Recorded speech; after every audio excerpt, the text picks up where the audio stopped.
পেঁয়াজ, রসুন, আদা বাটা, ধনে জিরে বাটা আর কাঁচা লঙ্কাকে পেস্ট করে নেওয়া একসাথে নিয়ে ভালো করে সর্ষের তেল দিয়ে কষিয়ে নিয়ে, পুরোটাই সর্ষের তেলে এবার ভালো করে কষিয়ে কষিয়ে যাতে মশলার কাঁচা গন্ধটা চলে যায়, তারপর নুন আর দই মাখিয়ে রাখা চিকেনটা কড়াতে তুলে দেবো, দিয়ে আবারও ভালোভাবে মশলাগুলোর সাথে মাংসটাকে খুব ভালো করে কষাবো।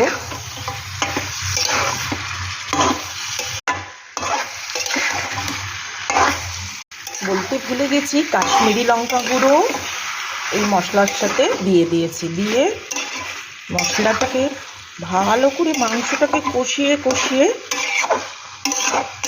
তারপর রান্নাটা করব। একটু চাপা দিয়ে দিয়েছিলাম, মাংসের থেকে তেল বেরিয়ে এসছে, আবার একটু নেড়ে চেড়ে দিলাম। তো আলাদা করে কোনো জল দেব না, আবার চাপা দিয়ে দিই। মাংসটা আলু দিয়ে করব বলে একটু আলুও দিয়ে দিয়েছি। আর আমি জল একদম দিইনি, মাংসর থেকে দইয়ের থেকে যা জল বেরিয়েছে সেটাই।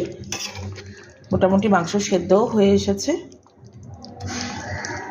এবার গরম মশলা দেব, দিয়ে নামিয়ে নেব।